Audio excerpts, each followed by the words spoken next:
buenas noches. Sean todos bienvenidos.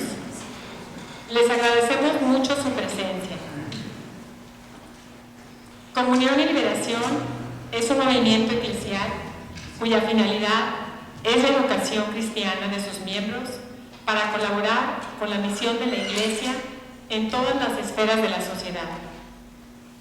Los miembros de la comunidad de Comunión y Liberación de Monterrey, que nos reunimos en esta parroquia semanalmente, seguimos con atención los hechos lamentables de Ayotzinapa y otros importantes acontecimientos que nos afectan. Interpelados por la realidad que vive nuestra comunidad, deseamos proponer alternativas que nos permitan afrontar las circunstancias con una actitud renovada. Por esa razón, esta noche presentamos el libro La vida cotidiana de los primeros cristianos de Adalbert J. Hamann. ¿Qué tienen que ver las condiciones actuales que vive México hoy con la vida de los primeros cristianos? La violencia, las protestas en las calles, la inconformidad y el malestar social están a la vista de todos. Desde un horizonte más amplio, las condiciones del mundo entero parecen afirmar que los tiempos de hoy, como los del pasado, son malos. Basta ver la profunda injusticia que margina a millones de conciudadanos, ante la cual la reacción de muchos es de indiferencia. La corrupción no solo está en la política, sino en todos los niveles de la sociedad. Para muchos políticos, su único fin es conservar el poder, pero también para muchas otras personas está primero el interés personal que el bien común.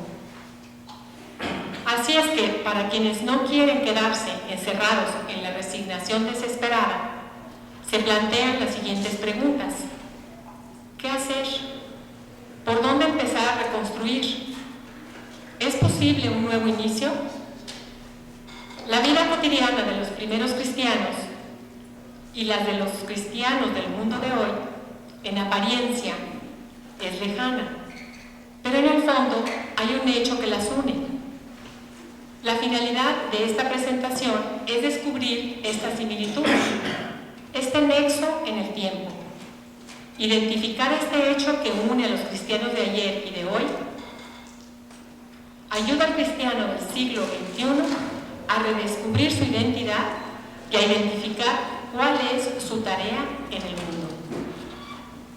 Adalbert J. Hamann, el autor del libro, es franciscano, profesor de las universidades de Quebec y de Montreal. Siempre apoyado en el dato histórico, nos lleva a descubrir con un estilo ameno cómo vivían, viajaban y rezaban esas primeras generaciones cristianas.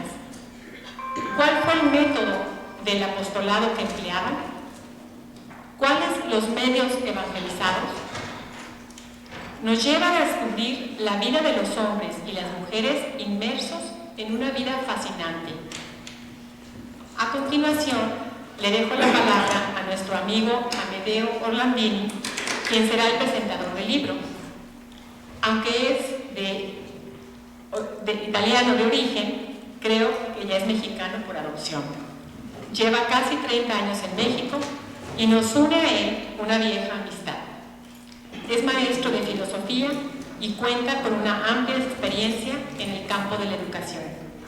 Ha sido catedrático de diversas instituciones educativas como el ITAM, la Universidad Iberoamericana y la Universidad Pontificia de México. Actualmente es director de la Escuela de Filosofía de la Universidad Católica Lumen Gentium de la Ciudad de México. Les pido un caluroso aplauso para darle la bienvenida.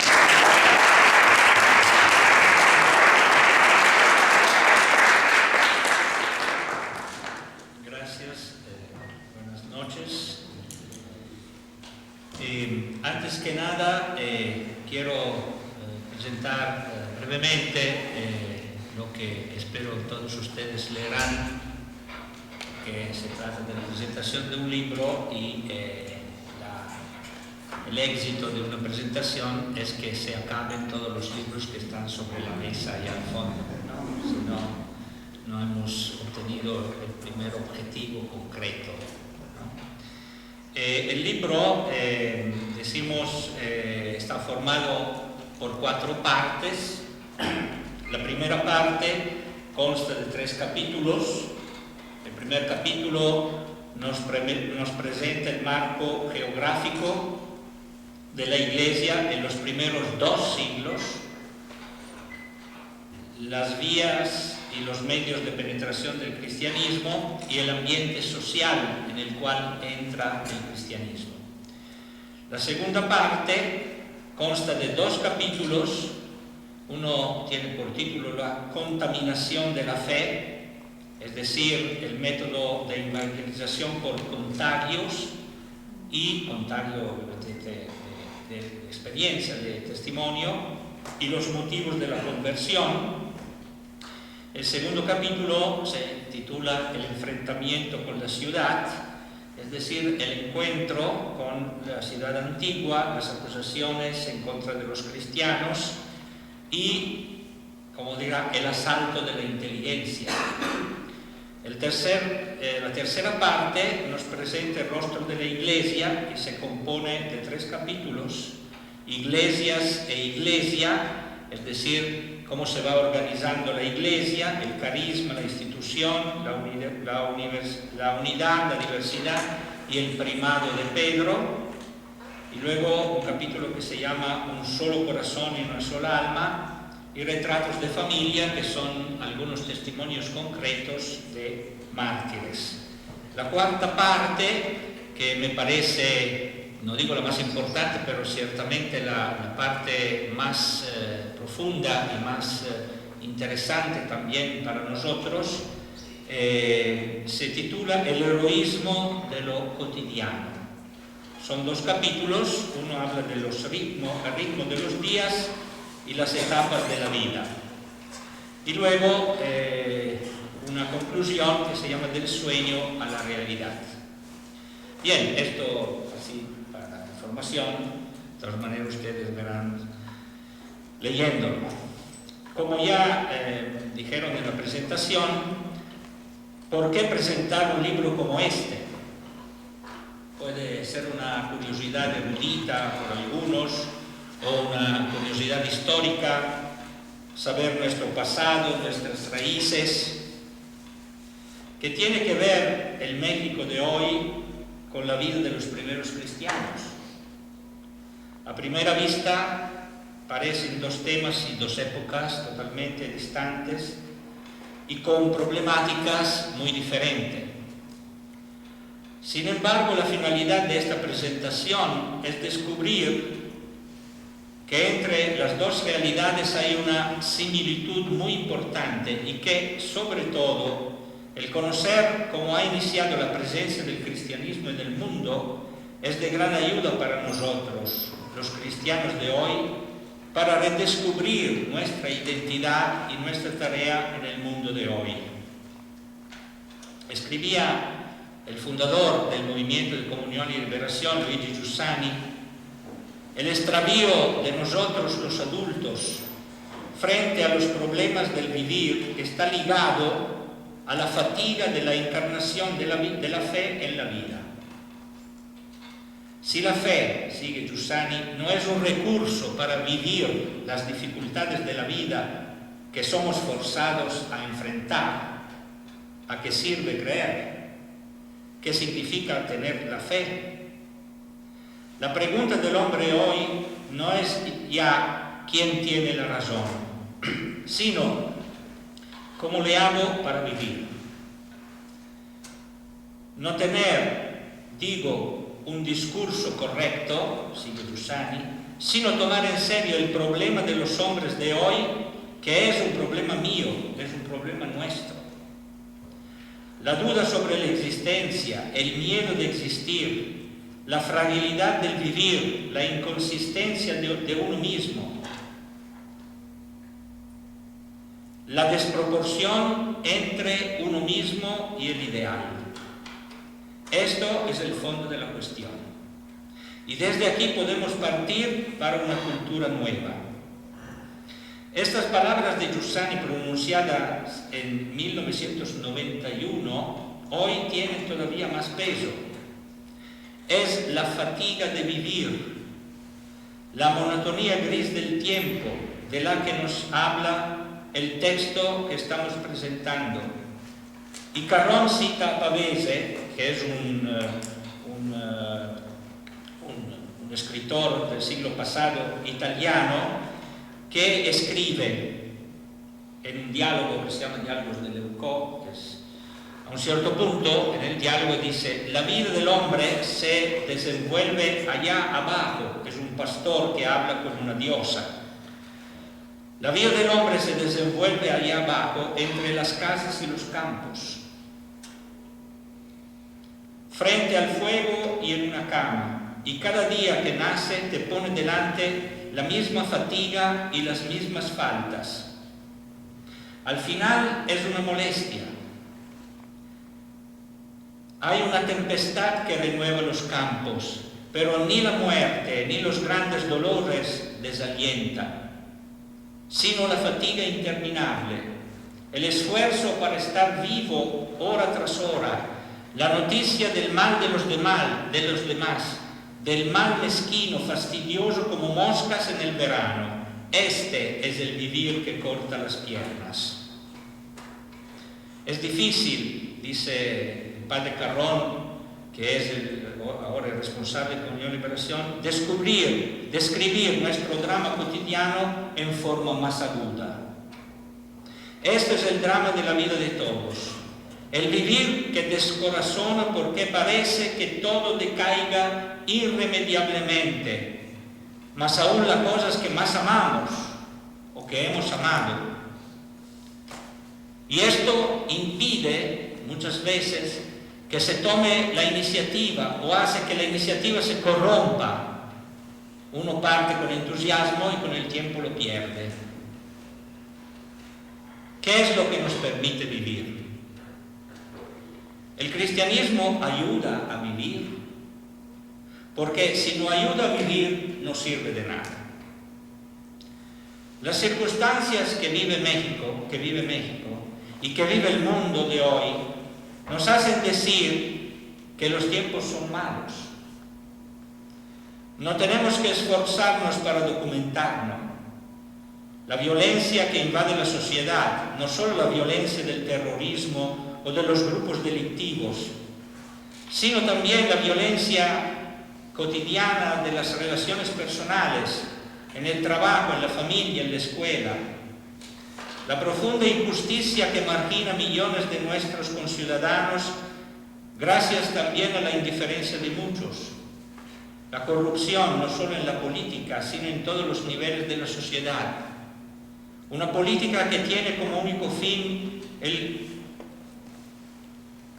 conservar el poder y en general el replegarse de las personas sobre sí mismas, anteponiendo a todo el interés personal y perdiendo de vista el bien común. Frente a todo eso no es suficiente la denuncia, el análisis de las causas, los discursos buenos. Todo esto no es capaz de sacar a los hombres de hoy de una velada desesperación que se esconde detrás de la indiferencia y del escepticismo. No hay nada que hacer. Así, para quienes no quieren quedarse encerrados en la resignación desesperada, se plantean las preguntas: ¿qué hacer? ¿Por dónde empezar a reconstruir? ¿Es posible un nuevo inicio? Frente a estas preguntas, ¿qué sentido tiene presentar hoy un libro sobre la vida cotidiana de los primeros cristianos? ¿No parece más bien evadir los problemas y refugiarse en un recuerdo nostálgico y anacrónico? Jesús dio inicio a una novedad que ha sido capaz y sigue siendo capaz de poner en marcha un proceso nuevo también para nuestra sociedad, como lo ha hecho en tiempos del Imperio Romano. Nosotros, presentando este libro, presentamos la más grande revolución que nunca haya pasado en la historia, podríamos decir, sin atrevimientos exagerados, la única verdadera revolución. Solo una realidad ya cambiada puede dar origen a una sociedad nueva. El libro, la vida cotidiana de los primeros cristianos, nos permite conocer cuál ha sido el primer desarrollarse de la realidad nueva nacida de Jesús y de cómo, no con discursos o con poder humano, ha cambiado el mundo antiguo. Por eso es importante ir al origen para darnos cuenta cómo el cristianismo ha respondido y responde a lo que al hombre le interesa. Vamos a ver algunos aspectos, citando también el libro, de esta situación en la cual entra el cristianismo. En primer lugar, el aspecto político, el contexto del imperio, la reforma de Augusto y la paz del primer siglo. Augusto, después del primer siglo antes de Cristo, que fue un siglo de grandes luchas intestinas, de guerra civil, donde la República ya entraba en una crisis, la República Romana en una crisis irreversible, hace una serie de reformas y permite que inicie el imperio ya con una nueva estructura. Pero ya en el segundo siglo inicia una crisis que terminará con la caída del Imperio Romano de Occidente. Es una crisis política, las guerras civiles para el poder, una crisis económica y una crisis de identidad con la pérdida del sentido de pertenencia al imperio. Diocleciano y Constantino, en el siglo III, promoverán reformas políticas y económicas para revertir esta crisis, pero estas reformas, como todas las reformas que se quedan relegadas a los ámbitos políticos y económicos, no lograrán revertir el proceso de descomposición, más aún, lo volverán todavía más inevitable, porque con estas reformas que intentan Diocleciano y Constantino, se acentúa el centralismo. Hay una pérdida de las autonomías de las ciudades, una exacerbada burocratización, la pérdida del sentido civil y el afianzarse del absolutismo imperial. En la página 95 del libro, para citar algunas cuestiones, dice: el enfrentamiento, está hablando del enfrentamiento con los cristianos, era tan menos evitable cuando que la intervención imperial acentuaba el proceso hacia la unidad política y hacia la centralización administrativa. Por eso, todo lo que se opone a esta centralización, que al final viene reconducida a la figura del emperador, todo lo que se opone a eso, que parece oponerse a eso, es enemigo. Y el cristianismo al inicio viene considerado como un enemigo, ¿no? Porque en el fondo no acepta el absolutismo imperial, ¿no? El absolutismo, podríamos decir hoy, el absolutismo estatal. Y luego el problema de la religión. La religión en la antigüedad y en Roma era la religión del Estado. Entonces, de alguna manera, el culto a Roma y al emperador era, en la época de los antoninos, la forma suprema de religión pública, la expresión de la lealtad hacia el imperio. Por eso, oponerse a este culto era oponerse al emperador, era oponerse al Estado. El segundo aspecto, la crisis económica y política.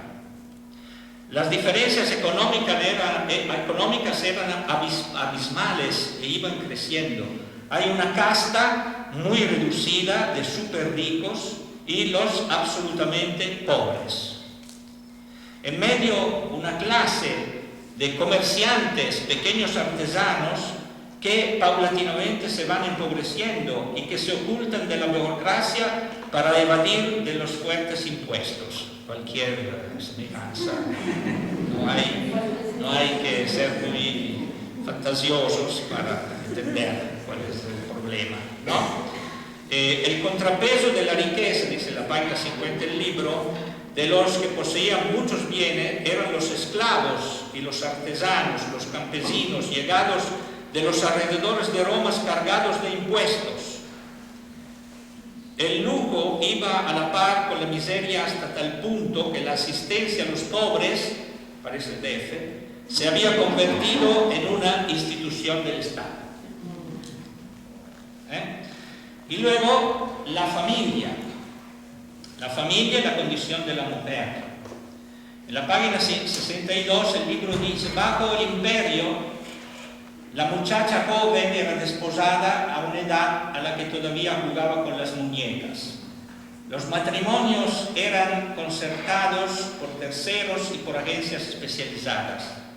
Concluida sin ningún atractivo, la unión se vivía sin dignidad. La fidelidad conyugal era maltratada. Espectáculos, termas y festines favorecían encuentros que no tenían mañana. La página 64 dice al mismo tiempo que la falta de dignidad de la mujer, esta es una época en la que el aborto es moneda corriente en todas las clases sociales, tanto en Egipto como en Roma. El emperador Domiciano obligó a su sobrina que abortara. Esta murió a consecuencia de ello y esto provocó una gran conmoción. Además de eso, la exposición de los niños no era una plaga menor, es decir, los niños abandonados, sobre todo los niños que eran minusválidos, ¿no?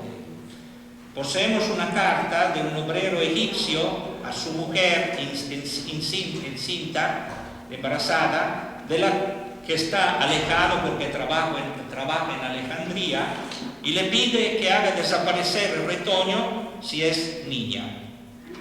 Y luego el trabajo. En Grecia, como en Roma, el trabajo manual era despreciado y en los tiempos del imperio todavía no era tenido en alta estima. En los estados colonizadores, que se enriquecen a costa del trabajo ajeno, el trabajo tiene algo poco honorable. Para Apolonio de Tiana, dice la página 54, comerciar era venir menos, era algo que no era digno del hombre libre.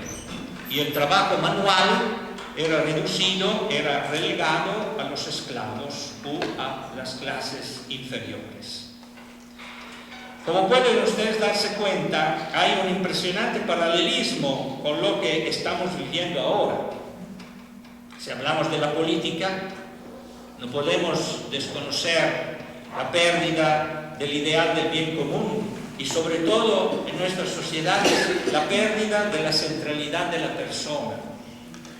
Los trágicos acontecimientos de Ayotzinapa, que representan solo un pequeño iceberg de lo que sucede en nuestro país, ponen en evidencia de cómo la persona está despreciada hasta eliminarla por cualquier fin político o económico.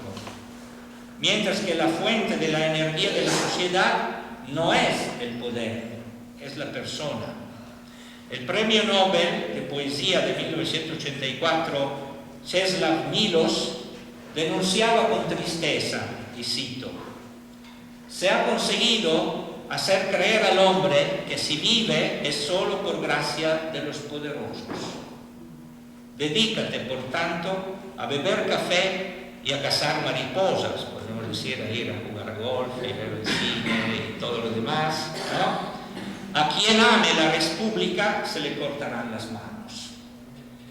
Un poder, es decir, terminar la cita, ¿no? Un poder que en lugar de valorar a la persona, la usa por sus intereses y crea así un ambiente de conflicto social en lugar de propiciar la paz. La desaparición de la centralidad de la persona es inevitablemente el corromperse de la res pública, de la cosa pública, es decir, del ideal del bien común. Y de ahí deriva todo lo demás que sabemos, la corrupción, el despilfarro. Y luego el aspecto económico de la sociedad en la cual vivimos. Estamos en una situación mundial, en un país de fuertes diferencias sociales y económicas. Así como el mandamiento de no matarás pone un límite claro para asegurar el valor de la vida humana, hoy tenemos que decir no a una economía de la exclusión y la inequidad. Esa economía mata, como ha recordado el Papa hace algunos días. Y luego la violencia, la inseguridad, la pérdida del valor de la vida humana, la violencia en las relaciones cotidianas, la familia. Todos sabemos la crisis que hoy vive la familia. Un proyecto que ha nacido con tantas ilusiones se desvanece y fracasa. Y en la mayoría de los jóvenes un proyecto que no inicia nunca hoy, sobre todo hoy, ¿no? Propio porque los ejemplos no son alentadores, probablemente, ¿no? Y luego también el trabajo. A veces uno hoy en día trabaja 10, 12, 15 horas al día, pero en realidad es un trabajo que es una carga, un soportar un peso, no un lugar del desarrollo de la persona. Tanto es así que lo único ideal que parece en ciertos lugares de trabajo es que llegue el jueves en la noche para poder desahogarse de toda la opresión que se ha vivido del lunes al jueves. Entonces decimos, el mundo antiguo, dice en la página 124, 124-25, dice, el mundo antiguo, y podemos hacer el paralelo con el mundo del que estamos viviendo hoy, estaba avejentado, cansado. La energía estaba en baja, despoblación, debilitamiento del espíritu militar, del celo cívico, corrupción de las costumbres. Tales eran los males que se podían observar desde el fin de la República. Esta crisis se iba agravando sin cesar, mientras que las masas bárbaras intentaban forzar la frontera del Danubio y del Rin. Un poder, aunque sea más resistente que el bronce, es decir, que parezca que sea casi imposible de destruir, que mutila al hombre y no respeta su condición y sus aspiraciones más profundas, tiene que saber que los hombres libres que retan a la prepotencia y se burlan de la muerte se tomarán la revancha. La reacción pagana ante el proceso del cristianismo es una confesión del fin de una civilización. Toda civilización está llamada a tener un fin. Esta es una advertencia que la Iglesia hará bien en meditar.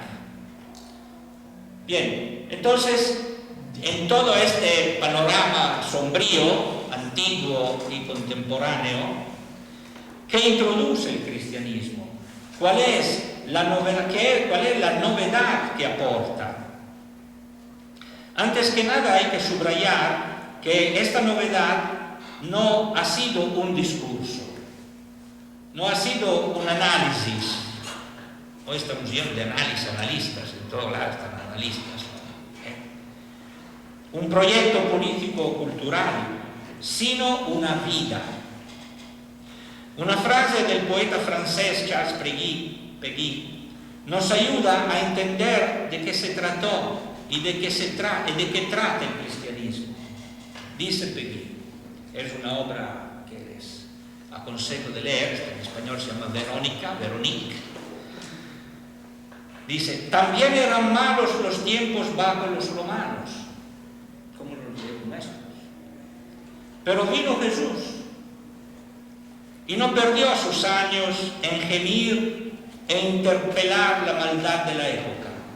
Él zancó la cuestión, hizo el cristianismo. No incriminó al mundo, lo salvó. Y Luigi Giussani dice, es lo que sucedió a los primeros cristianos.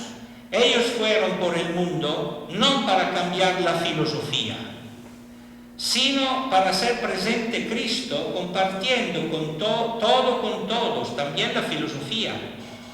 Así, en los siglos han nacido en los monasterios, en las escuelas y en las universidades una nueva filosofía y una nueva cultura. una revolución radical. ¿En qué consiste esta revolución? Como ya hemos dicho, no en una teoría, ni siquiera en un proyecto ético o político, sino en una praxis de vida cambiada, en hechos nuevos. En la página 51 del libro leemos: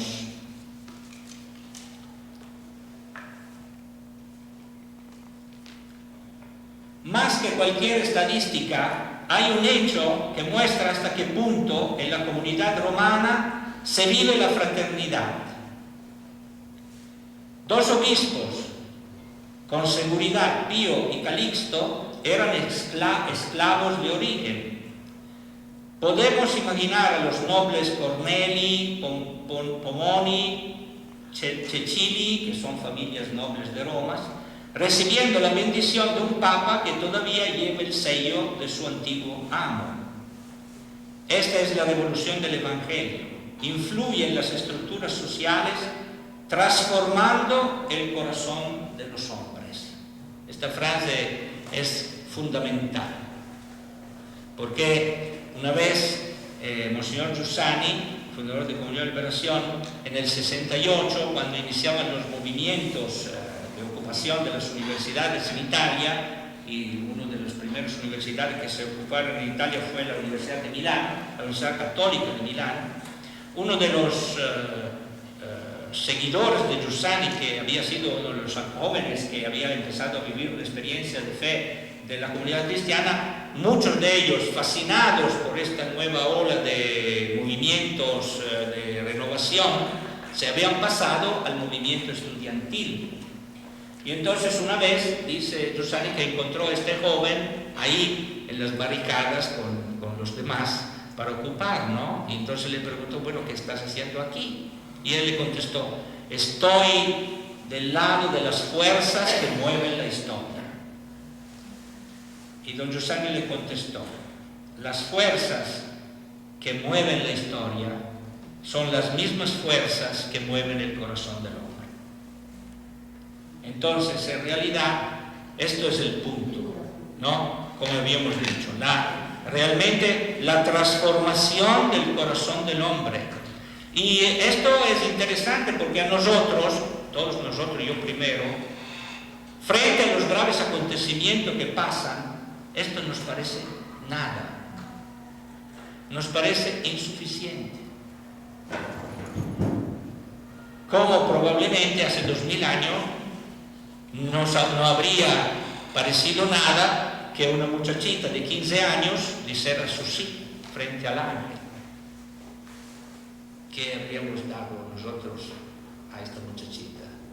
No habría aparecido ni en Televisa, ni en Teleazteca, ni en los periódicos, ni en los análisis de los grandes sabios del tiempo, ¿no? Y de esta muchachita nació, insisto, la más grande revolución, ¿no? Entonces, es decir, a nosotros nos cuesta trabajo hoy pensar que todo es esto, que el inicio es la transformación del corazón, porque sin eso no hay verdadero inicio. Un médico pagano de aquellos tiempos, Galeno, observando con actitud científica, médico, los cristianos, hace esta observación. Es interesante este documento porque es un documento de un médico pagano que no es simpatizante de por sí del cristianismo, pero como observador científico ve cómo es esta extraña gente, ¿no? Esta extraña gente que está ahí. Dice el texto, la mayor parte de la gente, hablando de los cristianos, no puede seguir una demostración con una atención mantenida, por eso tienen necesidad que se les sirvan parábolas. Así hemos visto en nuestros días a esos hombres llamados cristianos extraer su fe de parábolas. No obstante, de vez en cuando actúan como verdaderos filósofos. A decir verdad, tenemos ante nuestros ojos su desprecio a la muerte. Otro tanto podemos decir del hecho de que una especie de pudor les inspire recato para el uso del matrimonio. Hay entre ellos hombres y mujeres que se abstienen de las relaciones sexuales durante toda la vida. Y también los hay que, por medio de una dirección, de una disciplina del alma y por una rigurosa aplicación moral, han adelantado hasta tal punto que no tienen nada que envidiar a los verdaderos filósofos. Interesante esta observación de esta persona, ¿no?, que ve, decimos, esta realidad nueva, ¿no? Y luego, en el aspecto político, ¿no? En el aspecto político, la página 101 dice: en Roma, cualquier religión tenía que estar autorizada por el Senado.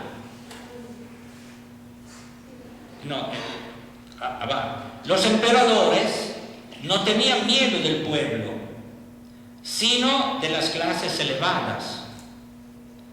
La oposición les vino desde la nobleza, pues muy pronto el Evangelio penetró en las capas superiores de la sociedad, lo cual despertó las sospechas. De hecho, el imperio practicaba la tolerancia religiosa como uno de los axiomas de su gobierno.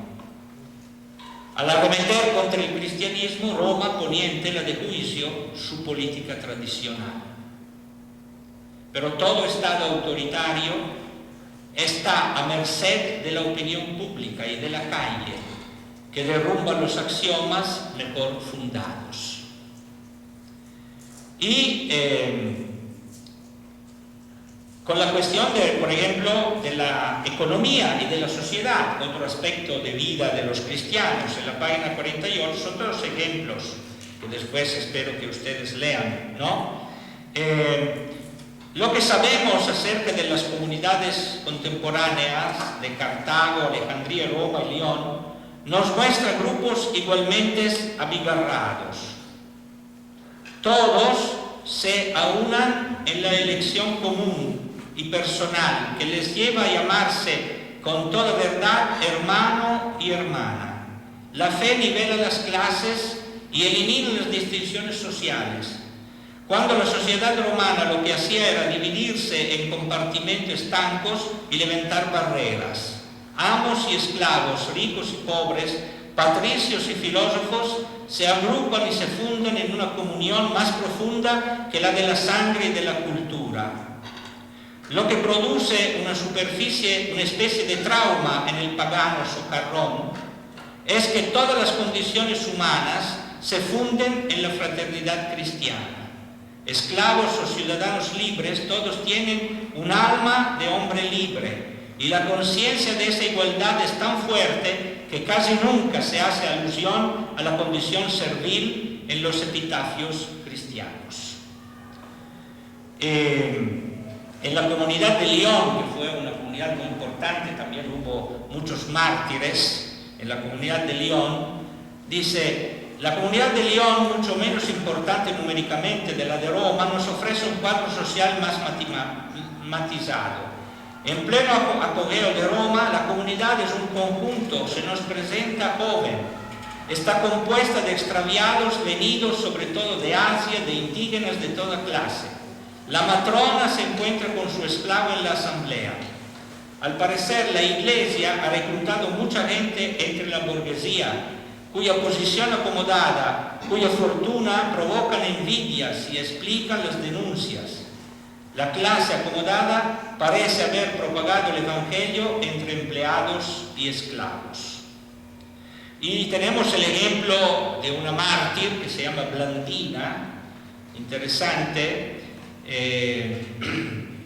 Dice: pero la comunidad leonesa, en donde los cristianos de buena posición económica lo sacrifican todo a su fe, no es la rica matrona, cuyo nombre incluso se desconoce, la que fija la atención de la historia, sino la insignificante Blandina, esclava de condición, en quien la pasión de Cristo parecía renovarse ante los ojos de los mártires y de los espectadores.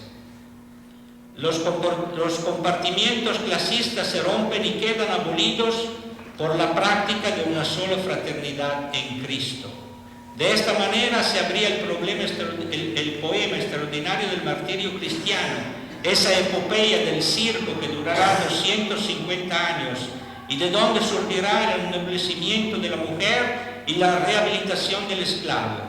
A partir de entonces los hombres eran juzgados por su fidelidad y por una cierta nobleza moral fruto del Evangelio y no por sus orígenes.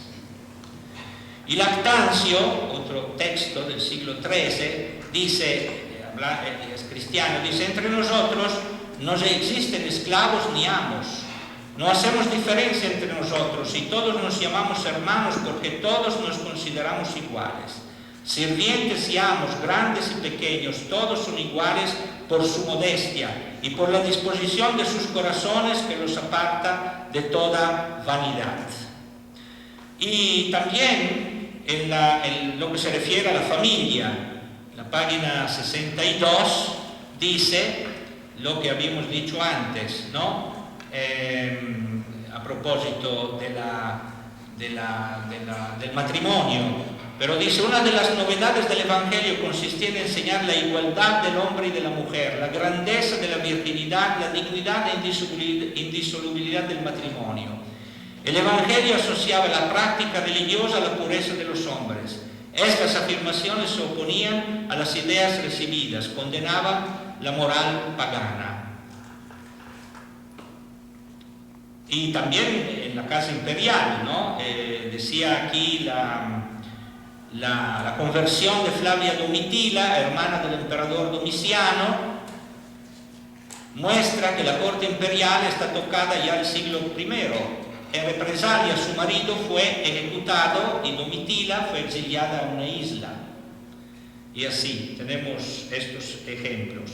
Y el problema que hemos dicho del trabajo, el trabajo que venía considerado por la sociedad de entonces, y probablemente también hoy a veces es así, como algo de esclavos. En Grecia el trabajo manual era despreciado y en tiempo del imperio todavía no era tenido en alta estima. En Israel, al contrario, incluso el mismo doctor de la ley tenía un oficio. Pablo fabricaba tiendas. Siguiendo esta línea, la Iglesia rehabilita el trabajo y la condición del obrero. En los epitafios, el obrero, la obrera, son alabados por haber sido unos buenos trabajadores. Trabajar para vivir sin espíritu de codicia ni de avaricia es el ideal cristiano. Y aquí es interesante también, decimos, todo el trabajo que para ennoblecer el trabajo, el comercio, se hace en la comunidad cristiana, porque esto no se da de un día a otro, ¿no? Los cristianos siguen, decimos, viviendo como todos los demás, siguen en medio de todos los demás y de alguna manera tienen que, no se apartan, entonces siguen haciendo los mismos trabajos. Lo anterior nos dice tres cosas importantes para empezar a terminar, ya estaban cansados. La página 93, la imagen de Pinal que muestra la iglesia de los mártires soterrada en las catacumbas no traduce en ningún modo la situación real a lo largo de los primeros siglos, ni en Roma ni en todo el imperio de Marco Aurelio. La presencia de la iglesia se manifiesta de manera más bien agresiva y conquistadora, invade el terreno, se enfrenta con el público, se impone en todas partes, en la familia, en la profesión, en la ciudad. Después de la timidez del comienzo pasa a la ofensiva, se afirma, interpela a los magistrados y a los filósofos. Es decir, los cristianos no se quedan encerrados en las catacumbas o en sus templos, como diríamos hoy, sino viven en lo cotidiano, en el mundo. Lo que choca en los cristianos del siglo II es una presencia en la vida de los hombres, en los bazares, en los talleres, en los campamentos militares, en las plazas públicas. participan de la vida social y económica, se mezclan con toda la vida cotidiana y viven como todo el mundo.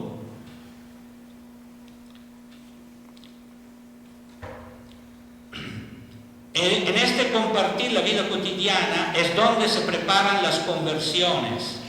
¿Cómo habrían podido los dos cristianos ser sal de la tierra si no hubieran estado en contacto con ella? Si no hubieran sido el alma del mundo sin mezclarse con él. Un documento importante de estos primeros siglos, que se llama la Carta a Diogneto, describe eso de los cristianos. Los cristianos no se distinguen de los demás hombres ni por su país, ni por la lengua, ni por el vestido. No habitan ciudades que sean exclusivas de ellos, ni se sirven de ningún dialecto extraordinario. Su régimen de vida no tiene nada de particular. Están repartidos por las ciudades griegas y bárbaras, según les ha tocado en la vida a cada uno. Se adaptan a las costumbres locales en cuanto a la forma de vestir, a los alimentos y al estilo de vida, al mismo tiempo que manifiestan las leyes extraordinarias y paradójicas de su manera de vivir. Es decir, viven la vida cotidiana de todos, haciendo ver estas leyes extraordinarias y paradójicas que derivan de la propia fe. ¿Y cómo se difunde y quién difunde el cristianismo? Esto también es muy interesante para hoy, para nosotros. Cuando, la página 74 dice el libro, cuando los apóstoles desaparecieron, las comunidades en vez de llorarlos, los imitan. El patrimonio está ahora confiado a sus manos. La responsabilidad descansa sobre la comunidad entera. Convertirse significa misión. Fe significa compartir. Si bien el carisma del apostolado caracteriza a algunos, todos se sienten solidarios en la misión. El cristianismo cuenta con tantos apóstoles como fieles. La predicación se extiende ella sola, casi por todas partes, por actividad de gentes desconocidas, sin misión instituida. Los gérmenes de la fe se contagian por las actuaciones libres de voluntades individuales. Es decir, no hay un proyecto popular, ni siquiera eclesiástico, para la evangelización. Rara vez, dice el texto, la iniciativa misionera procede de la jerarquía, cuya preocupación en aquellos momentos era establecer la autoridad episcopal y hacerla aceptar.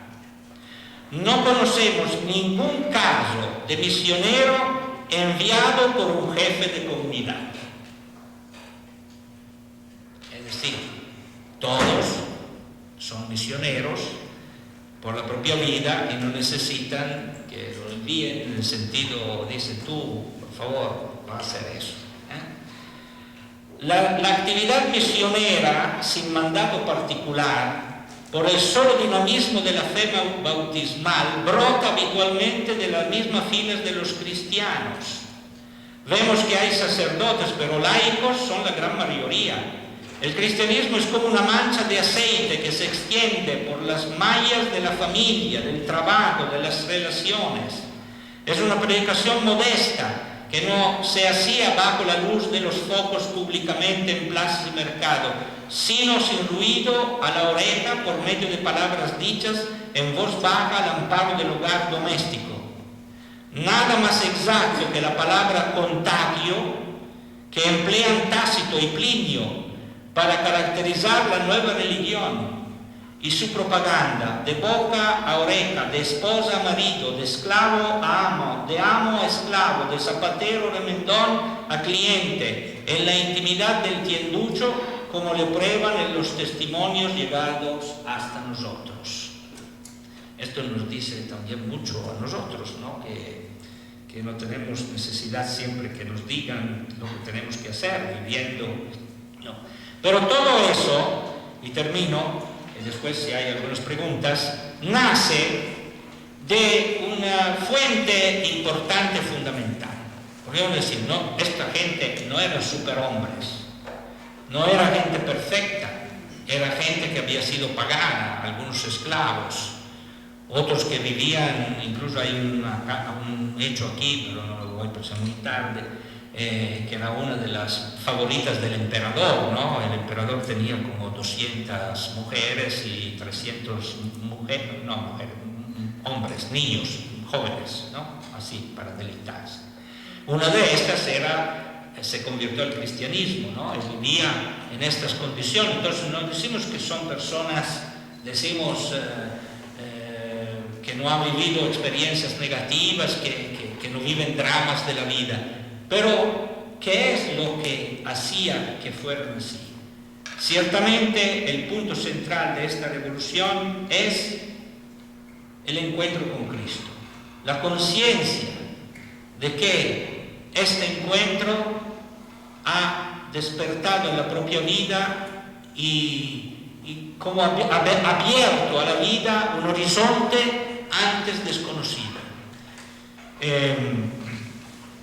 Dice el Papa Benedicto, el Papa emérito Benedicto XVI, en Deus Caritas Est, en esta encíclica cuando era Papa, que no se comienza a ser cristiano por una decisión ética. Quiero ser bueno. Esto lo hacen los cristianos y a veces los hacen mejor los que no son cristianos.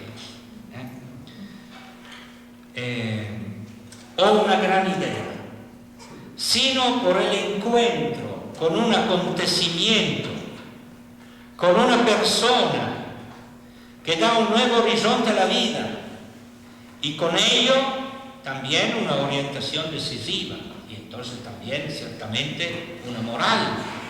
Pero lo que es central es el encuentro con esta persona, con la persona de Cristo, el ensimismarse con Él, porque sin eso no se explicaría todo este gran movimiento que ha dado a un mundo que se estaba derrumbando como el nuestro hoy, un nuevo inicio. Esto ha sido la fuerza, porque, como dice el Papa Francisco, el cristianismo no crece por proselitismo, sino por atracción, por el testimonio que nace de la alegría asumida y transformada en anuncio. Es la alegría fundante. Sin este gozo, sin esta alegría, no se puede fundar una iglesia, una comunidad cristiana. Al máximo se funda una organización. Es una alegría apostólica que se irradia, que se expande. Y como decía un teólogo del siglo pasado, Romano Guardini, siempre hablando de este encuentro con Cristo, transformándolo en esta expresión bellísima, dice, porque en la experiencia de un gran amor, todos nosotros nos hemos enamorado, ¿no? Entonces podemos entender al menos el día en el cual hemos enamorado, lo que dice Guardini. En la experiencia de un gran amor, todo se vuelve un acontecimiento dentro de su ámbito. Es decir, el momento que he enamorado, yo me fui a la escuela igual que el día anterior, pero todo era diferente. En realidad no había cambiado nada. Las cosas seguían iguales como el día anterior, pero había cambiado una cosa fundamental, el encuentro que había provocado este movimiento dentro de mí. Y esto es la experiencia cristiana. Si la experiencia cristiana no es así, no mueve nada. No me mueve a mí, pero no mueve ni siquiera a mi esposo, mi esposa, a mi compañero de trabajo, y entonces no es capaz de crear una sociedad nueva. Bien, yo me quedo aquí, habría muchas otras cosas que decir, pero no quiero abusar de ustedes. Si hay alguna pregunta, bien, esperamos que las haya. Si no las hay, les recuerdo que esta es la presentación de un libro y que entonces los invito a comprar un libro. no es grande. ¿No? Además, como decía al inicio, es muy ameno, es decir, tiene referencias a obras históricas más completas, más gruesas, que entonces uno podría ir a buscar si quiere después profundizar ciertos aspectos, pero sí es un libro científico, es decir, es un libro documentado, no son cuentos de hadas, ¿no? Es decir, es un libro que usa el método histórico, los documentos, para documentar lo que hacía. A ver si hay preguntas. No sé.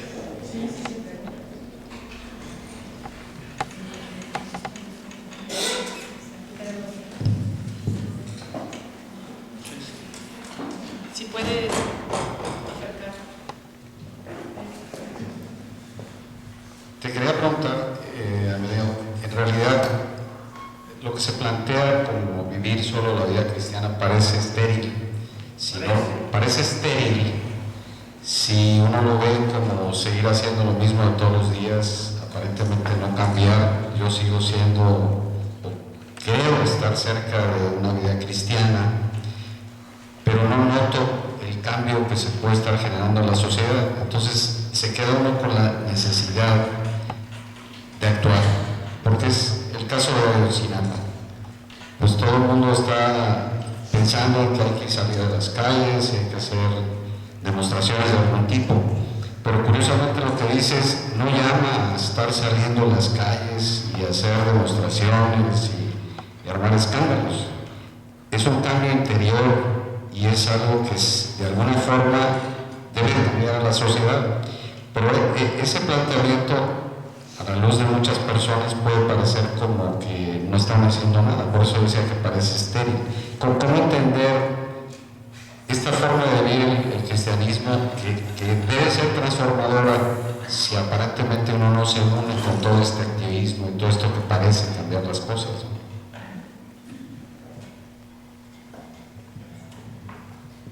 Bueno, yo cuento un testimonio que me tocó a mí y que creo que, no porque, pero es decir, como el cambio es algo, o es algo radical o no es cambio. Al máximo puede ser cambio de sistema. En lugar del rojo le ponemos el azul, en lugar del azul le ponemos el amarillo y en lugar estamos siempre en la misma cuestión, ¿no? El otro día en mi universidad, un grupo de alumnos, el día 20, ¿no? Cuando hubo todo el día de manifestaciones, propuso un gesto, esta universidad católica, ahí no habían pancartas, pero un gesto de oración y de memoria, de silencio, de 10 minutos, para recordar, para tomar conciencia de eso, y en un cierto momento del gesto, los muchachos leyeron los nombres de los 43 desaparecidos y nos pedían que a cada nombre todos los presentes respondieran presente. Entonces también yo estaba ahí con los nombres presente. Pero a un cierto punto, por lo que me dice también mi comunidad, lo que escucho, caí en la cuenta que yo decía presente, pero estos muchachos no estaban presentes para mí. No estoy hablando de la presencia física, sino estoy hablando proprio si eran verdaderamente presencia en mí, o era solo una manera de decir, o me comprometí realmente, entraba verdaderamente dentro de mí. Y me daba cuenta que hay una distancia, había una distancia, y que esta distancia, por cuanto yo tenga intención de colmarla, no soy capaz de colmarla. Que yo necesito a alguien que me ayude a superar la distancia.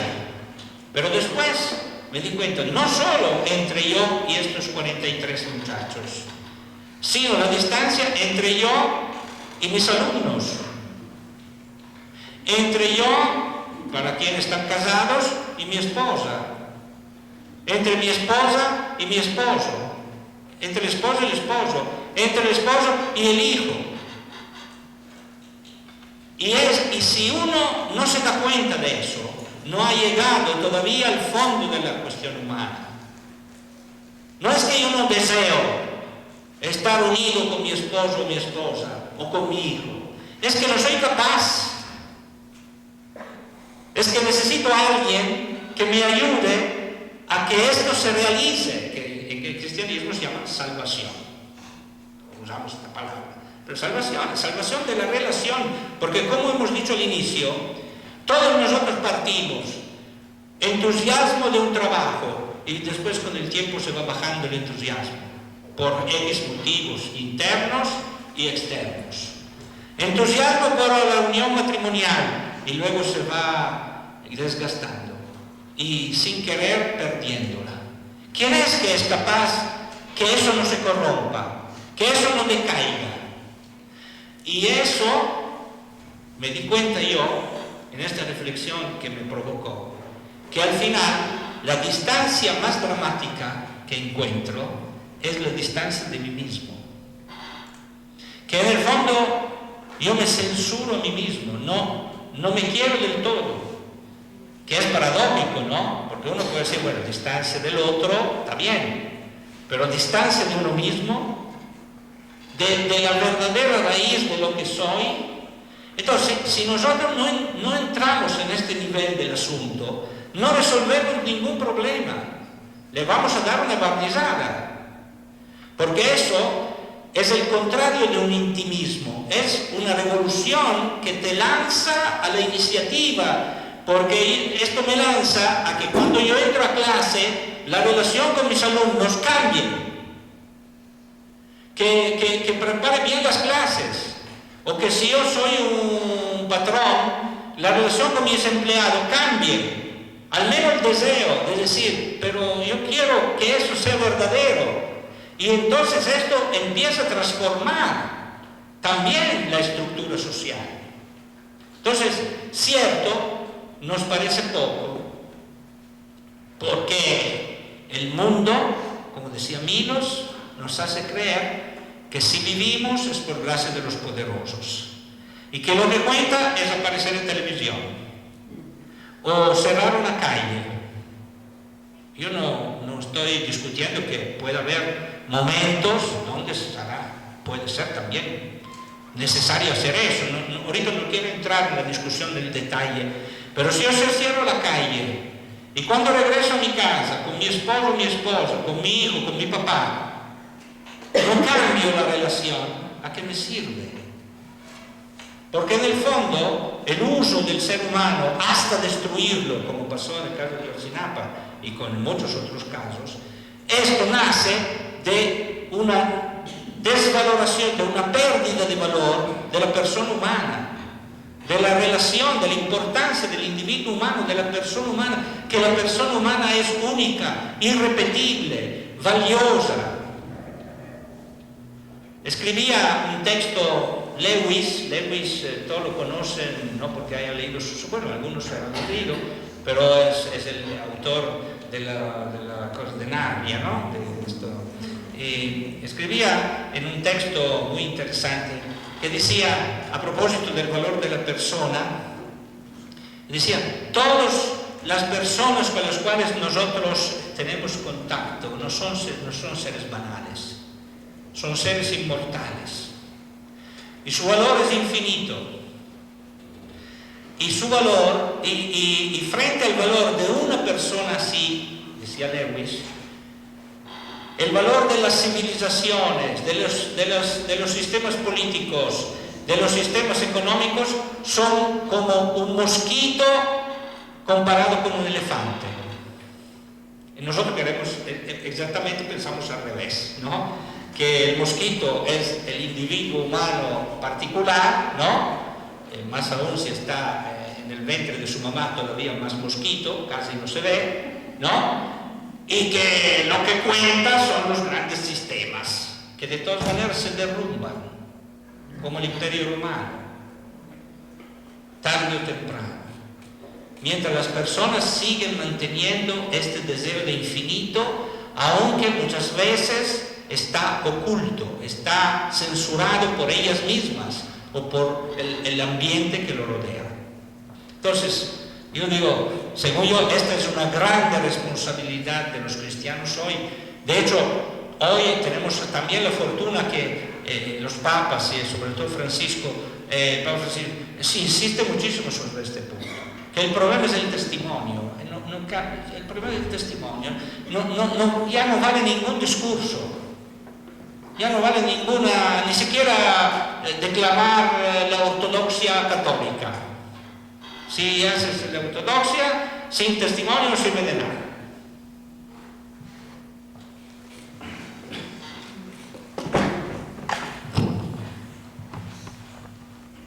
Se durmieron.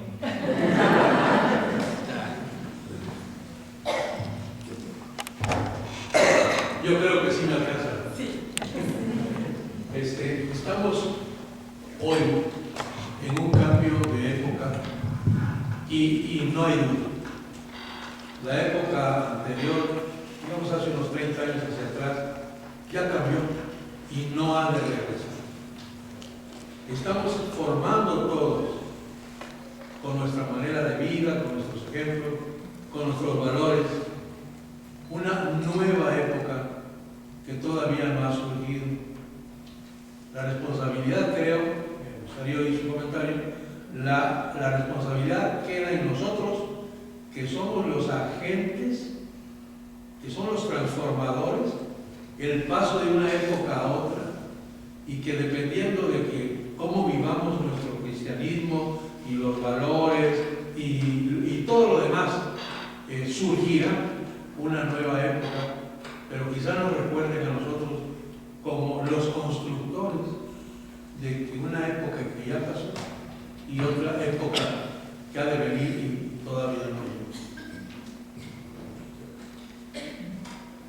Hay un texto que ahorita no tengo en la mano, pero busco recuperarlo de mi memoria, del Papa Benedicto XVI, que dice que en la historia humana, es decir, de los hombres, la historia humana no procede con el mismo dinamismo que proceden los sistemas cuantitativos de suma, ¿no? Sumar, no sé si hoy tenemos 10, mañana vamos a sumar 20, 30, 40, es decir, una suma matemática, ¿no? Una suma cuantitativa. Dice, no, en la historia del hombre no pasa lo mismo, porque en la historia del hombre toda generación tiene que decidir ella y tomar ella su responsabilidad. En base a la responsabilidad que toma, puede haber un progreso o retroceso.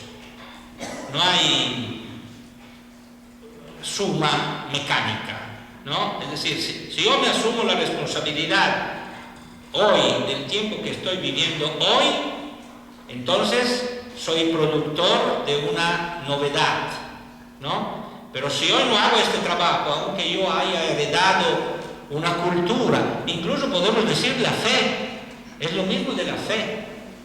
No es que porque mis papás han tenido fe, me han heredado la fe, yo sigo por inercia lo que me enseñaron a mis papás y no asumo como experiencia personal, convencida y constructiva lo que he heredado. Si yo no hago este trabajo de alguna manera de recrear en mí lo que yo he recibido, va a decaer en mí primero y no podré transmitirlo, que hoy es uno de los graves problemas educativos que tenemos. De hecho, uno de los factores más dramáticos de lo que hoy se llama la emergencia educativa, que también retoman los señores obispos mexicanos sobre este documento, Educar para una nueva sociedad, que lanzaron hace 2 años, es esto, que ya no hay una fractura en la transmisión de la tradición, de los valores. Pero esta fractura no se debe al hecho de que nosotros somos adultos y los otros son jóvenes, los jóvenes hoy son diferentes de lo que éramos nosotros. Bueno, esto, la historia más o menos siempre ha sido así, ¿no? Más o menos. No, el problema de la falta de transmisión, de la incapacidad de transmitir, es una falta de vivencia de nosotros los adultos. Es decir, cómo nosotros asumimos de una manera consciente la fe que hemos recibido y la revivimos en nosotros, porque es solo eso que se transmite. Lo que se transmite es lo que uno vive, es una vida lo que transmite, no es un discurso, no son reglas morales. Entonces, retomando lo que dice usted, me parece esta nuestra responsabilidad, ¿no? Y es también una grave responsabilidad que tenemos nosotros los adultos, cierto, también los jóvenes. El otro día, yo no estaba, pero me contaron que hubo un encuentro en la Panamericana, en la Universidad Panamericana, ahí en el DF, y sobre esta situación de Ayotzinapa, entonces qué hacer, etc. Y los ponentes, muy interesantes, algunos también con análisis bastante profundas, y a un cierto punto uno de los ponentes dijo: lo que pasa es que es evidente que hoy nosotros los adultos hemos fracasado. Nosotros hemos fracasado. Entonces, para cambiar lo que ha pasado hoy, deben ser los jóvenes que cambien, porque nosotros adultos hemos fracasado. Y entonces me dijeron que se levantó una muchacha y le dijo: bueno, ok, nosotros los jóvenes debemos, pero ¿cómo le hacemos? ¿No? Eso es lo mismo. Es decir, no vamos a tirar la toalla o decir que la responsabilidad es nuestra. Nosotros somos todavía actores y protagonistas de nuestra vida, aunque seamos abuelos, ¿no? Yo digo más aún los abuelos, que a veces los papás, hoy como son las condiciones de trabajo, son los que más pasan la vida con los nietos, ¿no? Que los papás mismos. Entonces decimos, es esta responsabilidad, pero ¿en qué consiste en el fondo esta responsabilidad? Lo que decía al final: si uno es cristiano, su responsabilidad fundamental consiste en su relación personal con Cristo. No hay otra cosa. Si uno no vive eso, puede hacer muchas cosas, pero de alguna manera mejor que no lo haga, porque lo que haces va a destruir lo que hay que construir. Porque, como dice él, como dijo, quien lo construye conmigo destruye. Y no porque yo no repito el discurso, es si yo vivo realmente la experiencia, porque es esto lo que cambia mi humanidad. Lo que a mí me cuesta, lo digo para mí, no para ustedes, muchas veces me cuesta trabajo, es ver eso, que lo que yo necesito es que tal con mi humanidad, conmigo, que hago de mí mismo, como decíamos al inicio. Y si yo salto eso, si yo salto este problema, cuando me levanto en la mañana, ¿por qué voy a trabajar? ¿Cómo voy a trabajar? ¿Cuál es el sentido de mi trabajo? Esto, que parece una cosa de nada, es todo. Porque de esto cambian todas las relaciones. Y uno se vuelve constructivo en el trabajo o pasivo. Entonces, esto es decisivo. Yo no me siento, aunque ciertamente a veces quisiera conquistar todo el mundo, yo no me siento que cuando preparo bien una clase y entro en el salón deseando poner atención a los alumnos y escuchándoles y caminando con ellos, yo no me siento uno que está al margen de los problemas que vive el país. Yo estoy exactamente en el centro, porque estoy haciendo lo que Cristo me está pidiendo, mi sí en este lugar. Y después lo que pasa lo sabrá Él, pero de todas maneras Él vive más de cualquier sistema, de cualquier tiempo.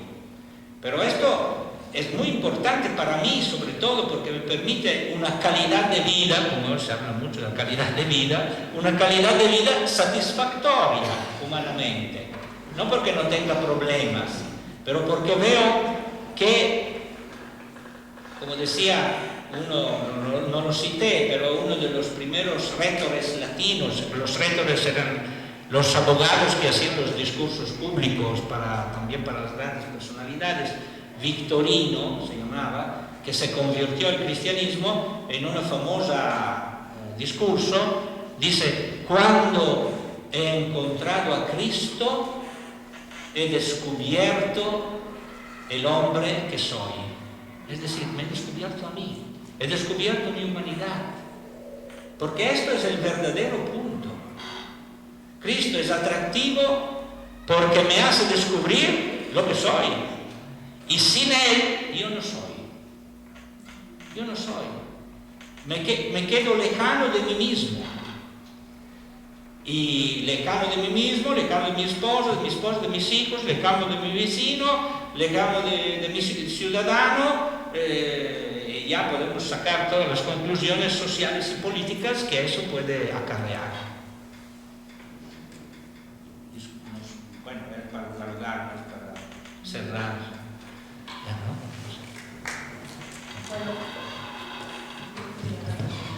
antes de retirarnos al convivio y propiamente a la compra del libro, quisiéramos agradecerle mucho a Medeo la visita que nos hace, la presentación del libro, y traerle un presente que la comunidad de aquí de Comunidad de Liberación de Monterrey le hace con mucho cariño y agradeciéndole siempre su presencia.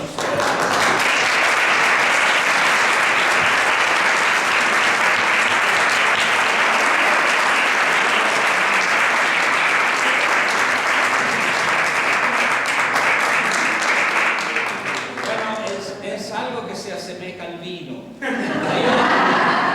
Yo digo siempre que el más grande promotor del vino en el mundo ha sido y sigue siendo Jesucristo. ¿Están de acuerdo? Si no hubiera sido por él, no habría llegado el vino a México. Los misioneros tuvieron que tener vino para decir misa, ¿no? En cualquier parte del mundo tienen que tener vino, por eso tienen que sembrar la vid, ¿no? Por eso vamos a brindar con vino. Claro. Vamos a brindar con vino, los invitamos a pasar ahorita al lobby para un brindis con nosotros.